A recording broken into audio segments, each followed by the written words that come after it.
Gracias, Enrique, por la presentación. Muchas gracias por haberme dado la oportunidad de participar en estas jornadas y sin demorar porque el tiempo apremia. Me gustaría comenzar mi exposición con la siguiente pregunta. ¿Es la filosofía de los valores un caballo de Troya del que deberíamos desprendernos, especialmente en lo que se refiere al ámbito de la ética? ¿Nos aboca al relativismo, al moralismo o al fanatismo? He de confesar que esta pregunta con la que abro la exposición y la subsiguiente articulación no era la que había previsto para esta presentación de la filosofía de los valores de Hildebrand, pero la lectura de un artículo de la prensa digital recientemente publicado del profesor Miguel Ángel Quintana Paz, así como las preguntas de mis alumnos de esta casa sobre qué aporta la filosofía de Hildebrand, me han llevado finalmente a esta reelaboración, pues considero que hay cuestiones fundamentales que, si no se presentan con claridad, tornan irrelevantes discusiones sobre aspectos más concretos. Asimismo, nos permite presentar una perspectiva más amplia de las aportaciones de Hildebrand. ¿Tiene hoy la filosofía del valor de Hildebrand algo que aportarnos más allá de una consideración sobre la historia de la filosofía?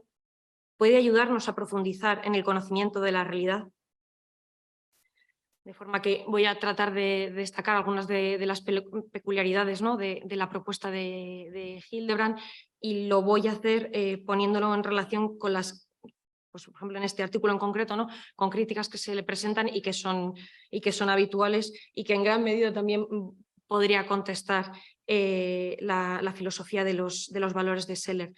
Entonces, se va a articular en una primera crítica, que sería la de considerar los valores como subjetivos, con dos subapartados, que implica el primero una oposición entre una ética de bienes y una ética de valores, y un segundo apartado en el que se presentaría, ¿no?, como crítica al que no se haya alcanzado un acuerdo respecto a los valores morales. Un segundo aspecto, una segunda crítica que se presenta, que es, o sea, de forma más general, nuevamente es la oposición entre la ética una oposición a la ética de los valores, o ponerle una ética de bienes y de virtudes, pero tratando de enfocarnos más en la cuestión de la virtud. Y en último lugar, la crítica que señala, ¿no?, una posible tiranía de los valores. Se nos han presentado ya varias propuestas acerca del valor. Continuarán a lo largo de la jornada, pero como nos recuerda el profesor Palacios, que tenemos la suerte de tener entre nosotros, en 1976 Reiner advertía ya de la pérdida de vigencia de la ética de los valores y señalaba como causa de esa pérdida el rechazo de su teoría más divulgada, que era la de Seller. El profesor Martínez Gallego nos acaba de hacer una exposición, ¿no?, de muchas de las cuestiones críticas que se plantean y que suponen una mala interpretación de esta filosofía, que nos invitan, ¿no?, a profundizar también en ella para ver si estas mismas críticas que se plantean aquí, creo que en gran medida, ¿no?, podría también responderlas. Mi propuesta consiste en fijar la mirada en un autor que ha sido mucho menos estudiado y ver si esas críticas que se presentan frente a la filosofía de los valores afectan o no a la axiología de Dietrich von Hildebrand. Ya en la defensa de mi tesis doctoral, el pasado mes de diciembre, traía a colación unas palabras de Jean-Luc Marion acerca de los valores. Le cito: la palabra valor remite al nihilismo y el uso de la palabra valor incrementa el nihilismo, cierro comillas, y asimismo, abro comillas, referirse al valor no tiene ningún sentido fuera del universo financiero y bursátil, en donde es sinónimo de fluctuación. Lo propio del valor es, efectivamente, no tener ninguno por sí mismo, cierro comillas. Por tanto, vemos en primer lugar como una de las acusaciones que se presenta frente a una filosofía de los valores es la subjetividad de estas propiedades. Se toma además el ámbito de la economía como el prototípico de estas propiedades y se considera la relación con aquel que valora como fundante de esa propiedad. Es decir, el valor es siempre valor para alguien y sin ese alguien y su particular valoración no habría valores. Sin embargo, el pensamiento de Hildebrand, desde su filosofía del valor, se presenta como una respuesta frente al nihilismo y el relativismo, y esto se comprende cuando se conoce qué entiende Hildebrand por valor. Para él, el valor no es una mera importancia fluctuante, que dependa de cómo valoremos nosotros los entes o acontecimientos, sino una importancia intrínseca, la dignidad o excelencia intrínseca de un ser o presente en un ser que expresa una importancia no relacional o absoluta, siendo la importancia el carácter que permite que un objeto sea capaz de motivar nuestra voluntad o de provocar en nosotros una respuesta afectiva. Por tanto, lo importante se contrapone, en primer lugar, a todo lo neutral o indiferente. Así, una bella melodía a la que respondemos con entusiasmo se contrapone al boli azul que tengo entre mis manos, que no motiva ninguna respuesta afectiva o volitiva. Pero a su vez, y esto es un aspecto fundamental y diferencial de la propuesta de Hildebrand, diferencia tres tipos de importancia esencialmente distintos: el valor, lo solo subjetivamente satisfactorio, y el bien objetivo para la persona. Una acción generosa, como un hombre que perdona una ofensa grave, sería un ejemplo de valor. También la belleza de una melodía como la novena sinfonía de Beethoven, mientras que un elogio o una melodía que solo nos resultara agradable porque nos hace recordar un periodo feliz de nuestra vida y no por sus cualidades, sería una importancia sustentada en lo solo subjetivamente satisfactorio. Por último, que se me perdone una ofensa o que una obra de arte me entusiasme constituirían ejemplos de bienes objetivos para la persona. Tanto la categoría del bien objetivo para la persona como la de lo solo subjetivamente satisfactorio se caracterizan por ser una importancia para, es decir, una importancia en la que sí es esencial, a diferencia de la importancia intrínseca, la referencia a la persona. En el caso del bien objetivo para la persona, se trata de una orientación en la dirección de mi propio bien, es decir, en una relación de conveniencia real basada tanto en la índole de ese bien como en la de quien se beneficia de él, que sin embargo está ausente en la categoría de lo solo subjetivamente satisfactorio, en la que lo fundamental es si es placentero o no para mí, con independencia de su ser bueno para mí. Así, para la persona alcohólica, el alcohol es algo subjetivamente satisfactorio, siendo a la vez decididamente un mal objetivo para ella. De forma que la concepción hildebrandina del valor implica, con respecto a la doctrina de otros fenomenólogos, una reducción del concepto de valor a una sola de las categorías de la importancia. Y cito unas palabras del profesor Rovira. Hildebrand sostiene que lo agradable o placentero no puede ser llamado valor, ni tampoco lo útil, ni siquiera lo que favorece o promueve a la persona humana. Nada que adquiere importancia de una relación a nuestro placer, nuestra conveniencia o utilidad, o incluso a nuestro beneficio objetivo, merece el nombre de valor. Otra cuestión es la relación que se establece entre estas tres categorías. Así, la belleza, que es considerada por Hildebrand como un valor, como una importancia intrínseca, no obstante, constituye para el hombre un auténtico bien objetivo y supone asimismo, cuando es contemplada, una inmensa fuente de deleite. Aunque este gozo, hemos de señalar, es completamente distinto que aquel que experimentamos cuando lo que nos motiva es solo lo subjetivamente satisfactorio, pues en él reconocemos su dependencia respecto a la belleza, es decir, respecto a una importancia intrínseca. Y además, como bien objetivo, también se puede destacar la relevancia que tiene para el desarrollo espiritual de la persona. Pero para comprender la propuesta de Hildebrand, hay que señalar que el punto de partida para esta diferenciación entre las categorías de la importancia es la esfera de la motivación de la persona, cómo la realidad es capaz o no de engendrar respuestas afectivas o volitivas en el sujeto. Pero este punto de partida fundamental que permite esta diferenciación de las tres categorías no impide o se cierra a una consideración de la importancia que los entes posean en sí mismos.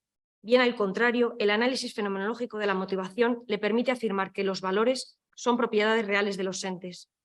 Por ello, tras el estudio de la esfera de la motivación, se adentrará en el estudio de las clases de importancia que se encuentran como propiedades de los seres y afirmará que tanto el valor como el bien objetivo para la persona no son solo categorías de nuestra motivación, sino a su vez características objetivas de los seres.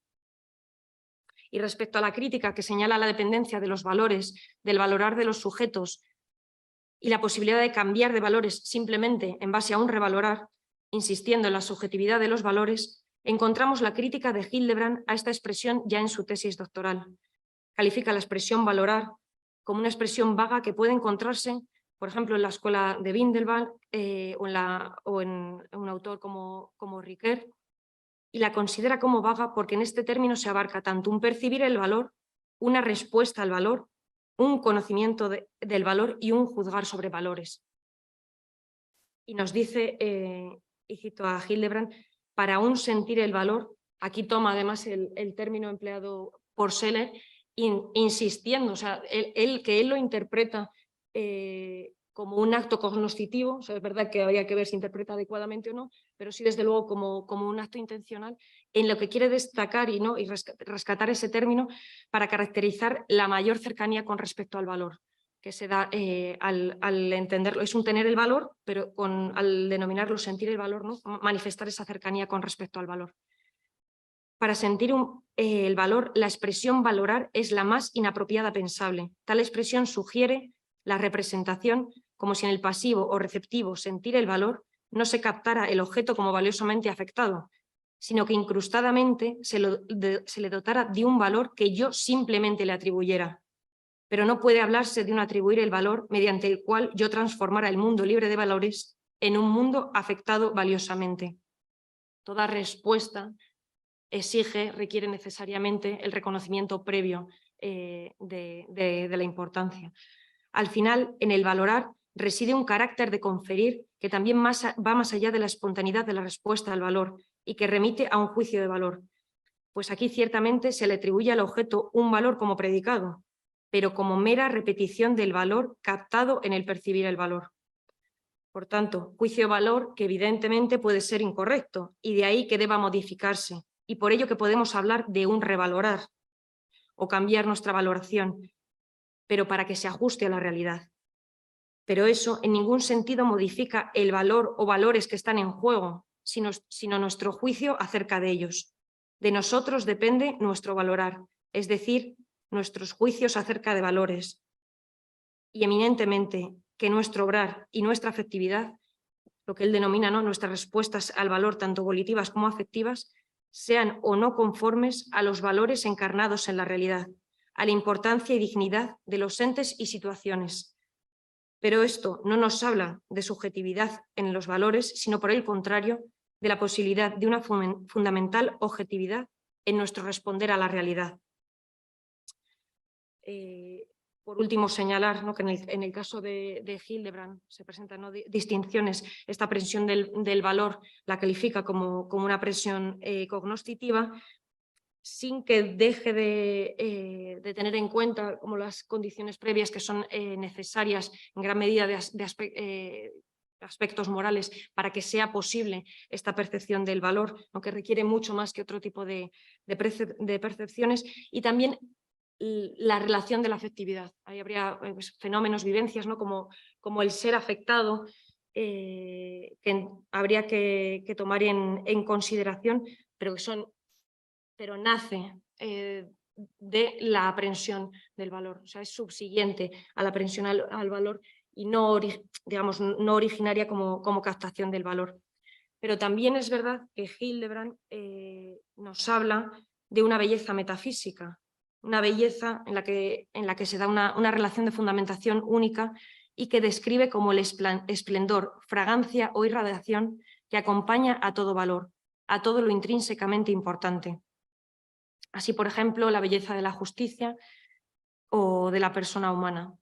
Dadas las cuestiones señaladas, y yo creo que en una contraposición, ¿no?, y en una mejor profundización acerca de la captación del valor, creo que sería de gran relevancia investigar detenidamente la relación entre la captación de esta belleza y el conocimiento del valor, del que es irradiación, así como las experiencias afectivas que surgen de la captación de los valores. Uno de los subapartados era la consideración...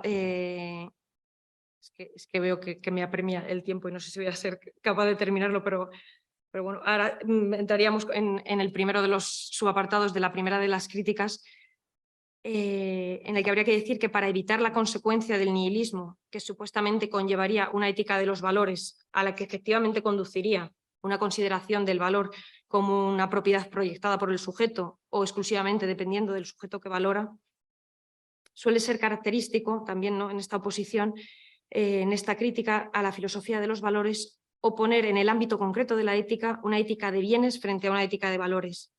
Pues se considera que una ética de los valores llevaría a afirmar cosas tales, y cito, como que el bien dejará ya de ser una cosa que está ahí fuera en el mundo real, como los pájaros, el viento o la luz, con todas las diferencias.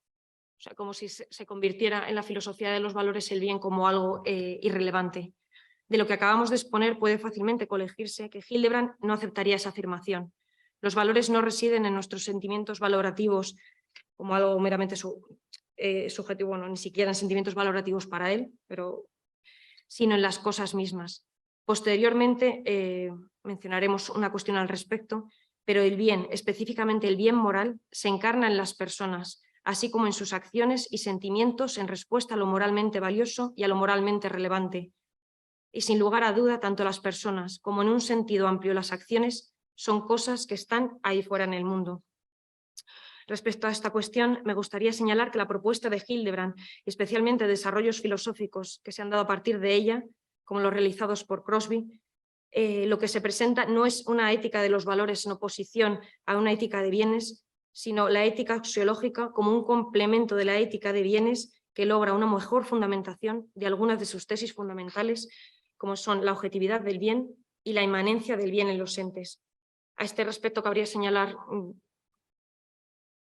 por limitarnos, la irreductibilidad del momento de la importancia, y por otro, el desarrollo de la naturaleza de la relación de exigencia. Y solo respecto a este último voy a hacer algún breve comentario. Señala Crosby, ¿no?, que en la filosofía de Hildebrand es el lugar en el que por primera vez se señala de forma temática la naturaleza de esta relación de exigencia respecto al valor, y que es uno de los grandes descubrimientos de la filosofía de Hildebrand. Se trata de una idea solidaria con el pensamiento tomista, pero que, aun siendo implícitamente reconocida en muchos lugares de su obra, no es, sin embargo, consistentemente defendida ni señalada en todos los lugares relevantes. Hildebrand reconoce cómo los valores, a diferencia de los bienes solo subjetivamente satisfactorios, como una comida apetitosa que nos atraen o invitan, quedando a nuestra discreción seguir o no dicha invitación, nos imponen, nos exigen la obligación de dar una respuesta adecuada. Esta respuesta podremos o no dársela, esto queda sujeto a nuestra libertad, pero permanecerá tanto la exigencia como cuál sea esa respuesta adecuada. Y cito aquí un texto de Hildebrand. Pensemos ahora en la impresión que recibimos cuando nos enfrentamos a algo intrínsecamente importante, por ejemplo, a la belleza de la naturaleza o del arte, a la majestad de una gran verdad, al esplendor de los valores morales. En esos casos percibimos claramente que los objetos exigen una respuesta adecuada. Comprendemos que no se ha dejado a nuestra decisión arbitraria o a nuestro estado de ánimo ocasional responder o no y cómo responder. Y además expone cómo en toda respuesta al valor está presente de forma explícita esta conciencia de esta exigencia.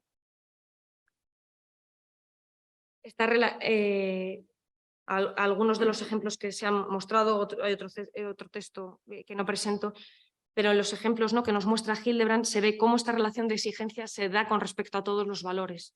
Eso no quiere decir que sea siempre una exigencia moralmente obligatoria.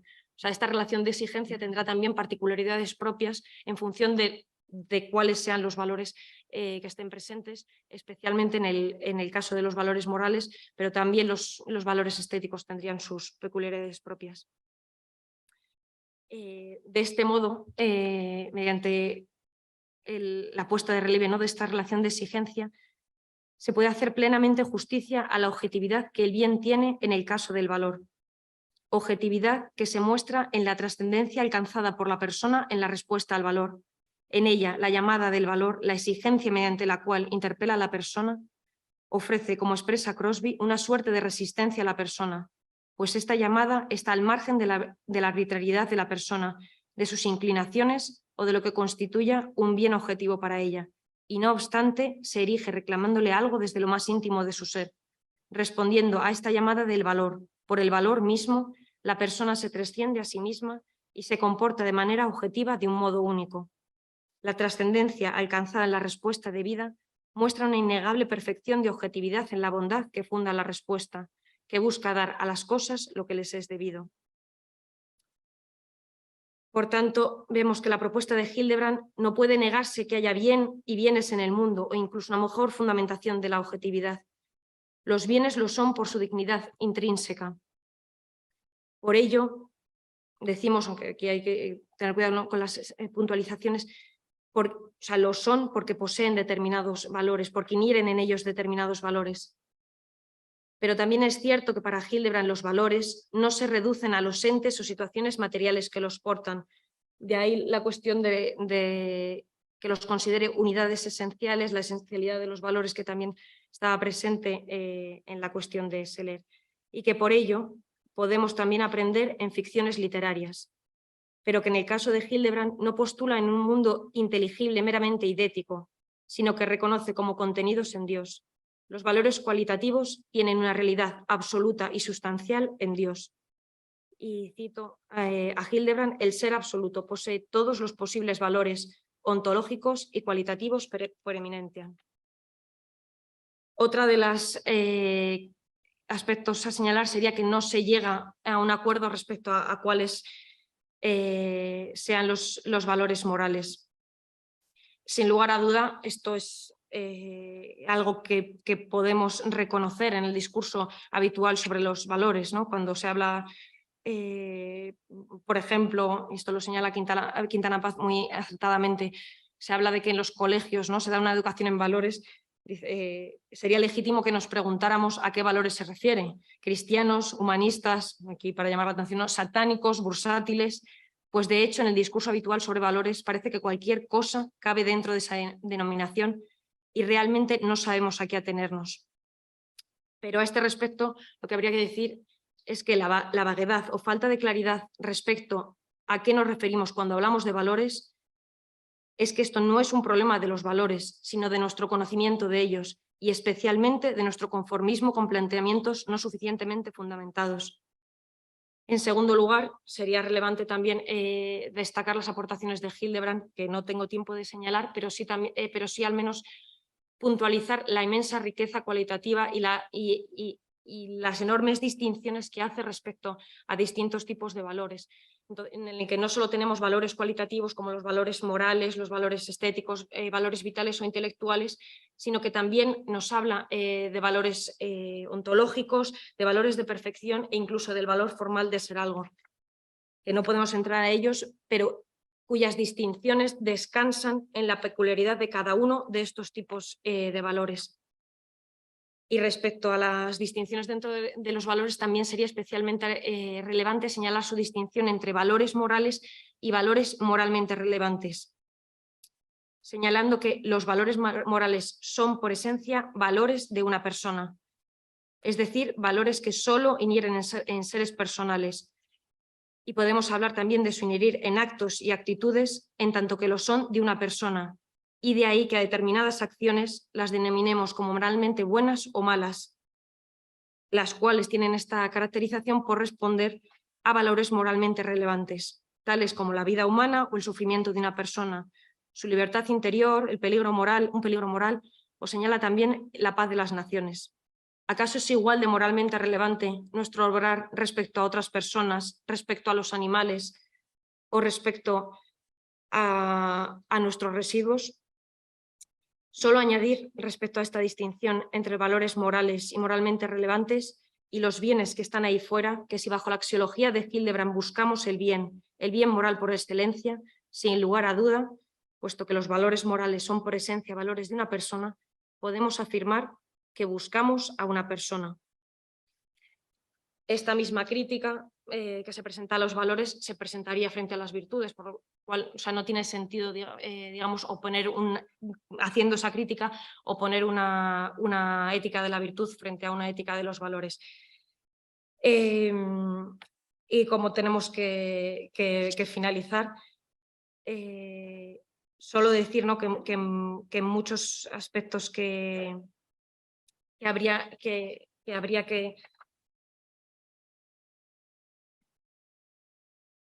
señalar, ¿no?, que está...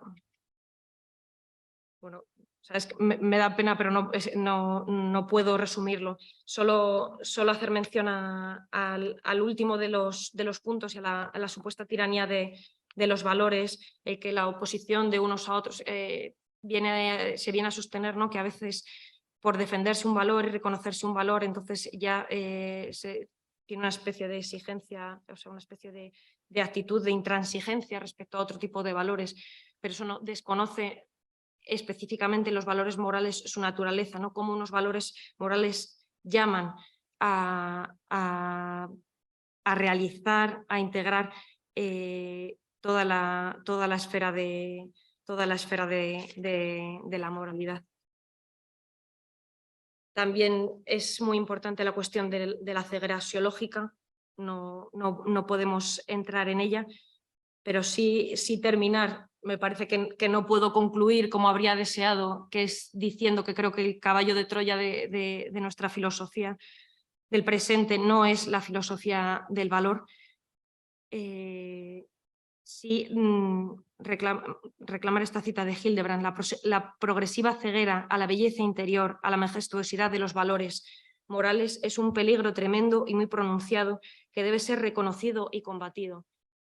Y de ahí la importancia de qué valores están en juego, a qué valores somos especialmente ciegos en nuestro tiempo, y que si profundizamos en la ética, si profundizamos en estos valores que están omnipresentes en todas partes, encontremos quizá, ¿no? la posibilidad de desarrollar una verdadera filosofía del valor que sea inteligible para el hombre de nuestro tiempo, pero que responda a la realidad y que nos permita fundamentar una ética verdaderamente objetiva y que encamine a los hombres hacia la virtud y el bien. Muchas gracias. Siento la extensión.